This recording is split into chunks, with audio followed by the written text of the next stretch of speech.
Sejumlah negara Eropa bersatu membalas ancaman Presiden Amerika Serikat Donald Trump.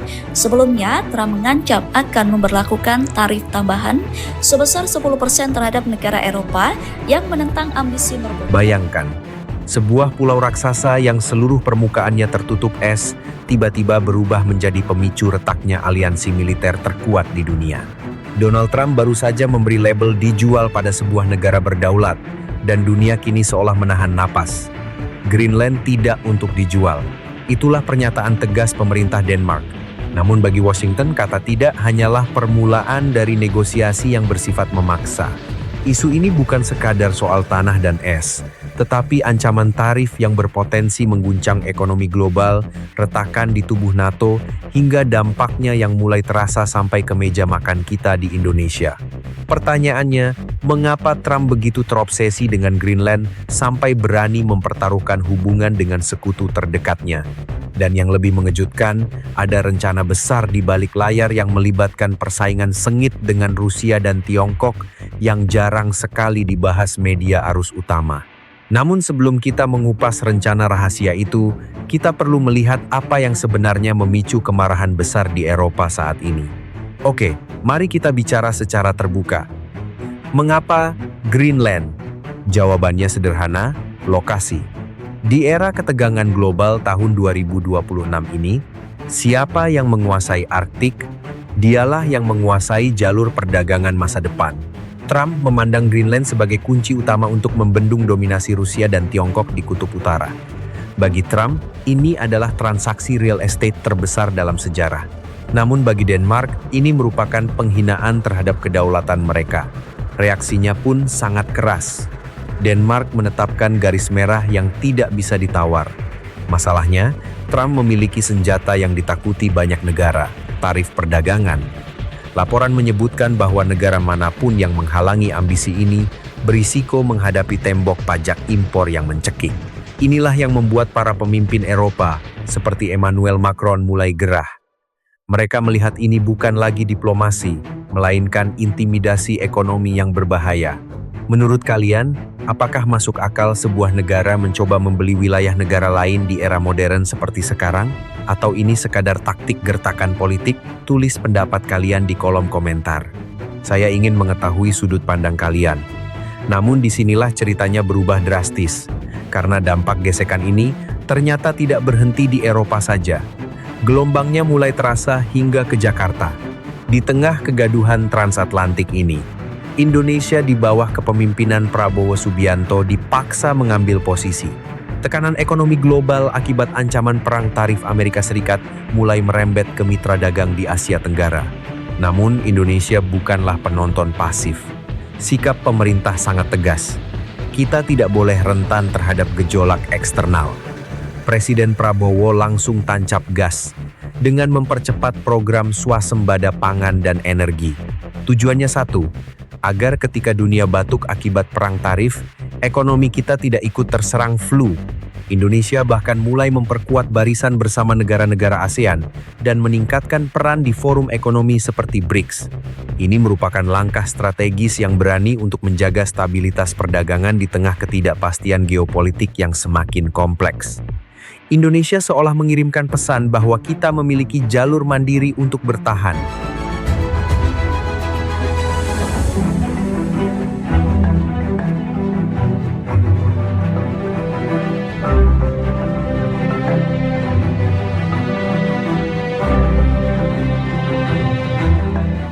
Sejumlah negara Eropa bersatu membalas ancaman Presiden Amerika Serikat Donald Trump. Sebelumnya, Trump mengancam akan memberlakukan tarif tambahan sebesar 10% terhadap negara Eropa yang menentang ambisi merebut Greenland. Tarif 10% itu bakal diterapkan mulai 1 Februari 2026 mendatang.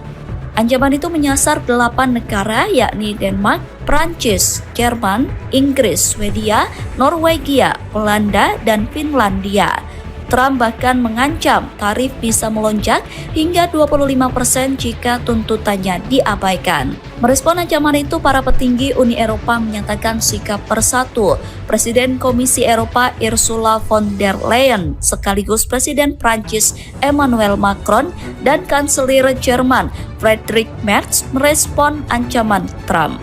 Macron dan Merz mengatakan tidak ada ancaman yang bisa memengaruhi mereka. Sementara Perdana Menteri Swedia Ulf Kristersson mengatakan bahwa Eropa tidak akan membiarkan dirinya diperas oleh Amerika Serikat.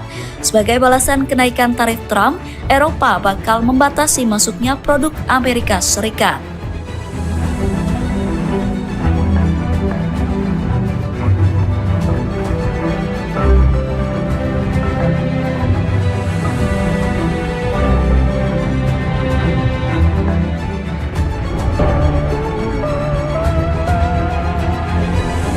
Ambisi Presiden Amerika Serikat Donald Trump untuk merebut Greenland hingga menyiapkan militer ternyata tidak didukung warganya. Warga Amerika Serikat menolak keinginan Trump untuk merebut Greenland. Informasi itu diungkap oleh survei yang dilakukan Reuters dilansir pada Minggu 18 Januari. Berdasarkan survei itu, sebanyak 94% warga menolak ambisi Trump. Mayoritas warga Amerika Serikat menolak karena khawatir perang baru pecah. Apalagi Greenland sendiri merupakan wilayah otonom milik Denmark yang juga sekutu NATO. Sehingga setiap tindakan agresif terhadap wilayah tersebut berpotensi menyeret Amerika Serikat terhadap konflik langsung. Kekhawatiran itu menjadi alasan utama penolakan publik terhadap ambisi Trump, terutama di tengah kelelahan masyarakat Amerika Serikat terhadap konflik militer luar negeri setelah perang panjang di Irak dan Afghanistan. Dibuat panik ketika mendapat tekanan besar dari Indonesia terkait perang tarif. Dengan penuh keberanian, Prabowo Subianto menantang kebijakan ngawur yang diterapkan Amerika Serikat. Indonesia juga mengajak negara-negara sekutu untuk bersama-sama menekan tarif tinggi yang diberlakukan negeri Paman Sam. Sejumlah negara seperti anggota ASEAN, BRICS, hingga Kanada langsung ikut bergabung untuk melawan kesombongan Trump. Penasaran bagaimana ceritanya? Dengar ceritaku sampai selesai. Kenaikan tarif bersyarat Trump untuk Indonesia. Donald Trump kembali menyerang Indonesia dengan kebijakan tarif impor yang sangat tinggi. Amerika Serikat menetapkan tarif sebesar 32% untuk semua produk asal Indonesia. Mulai 1 Agustus 2025, kami akan mengenakan tarif sebesar 32% pada semua produk Indonesia yang dikirim ke Amerika Serikat, terpisah dari semua tarif sektoral, tulis Trump di akun media sosial Truth miliknya. Kebijakan kontroversial ini muncul karena Trump menilai Indonesia belum menjadi mitra dagang yang baik, sebab Indonesia juga mengenakan tarif terhadap produk-produk Amerika, salah satunya etanol yang dikenakan tarif 30% saat masuk ke Indonesia. Kemarahan Trump semakin menjadi-jadi karena ia juga menentang kebijakan tingkat komponen dalam negeri, TKDN, yang diterapkan Indonesia. Kebijakan ini pernah menghambat salah satu raksasa teknologi Amerika, yaitu Yang lebih mencengangkan lagi, posisi NATO kini berada di ujung tanduk. Denmark adalah anggota kunci NATO. Jika Amerika terus menekan Denmark, aliansi pertahanan ini berpotensi retak dari dalam. Para pejabat tinggi NATO kini tengah mencari cara agar isu Greenland tidak berkembang menjadi krisis keamanan global yang lebih luas. Bahkan, di dalam Amerika sendiri, masyarakat mulai terbelah.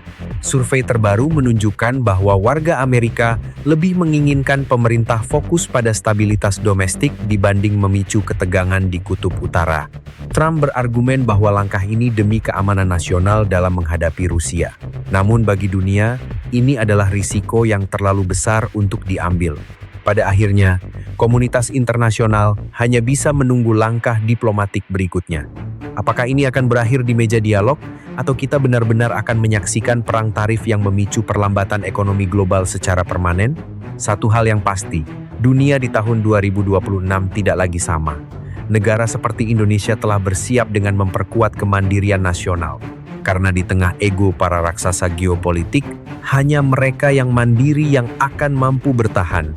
Jika menurut kamu video ini bermanfaat untuk memahami situasi dunia saat ini, jangan lupa klik like, tulis pendapat kamu di kolom komentar tentang bagaimana seharusnya posisi Indonesia dalam menghadapi situasi ini, dan subscribe agar tidak ketinggalan pembahasan mendalam di video selanjutnya.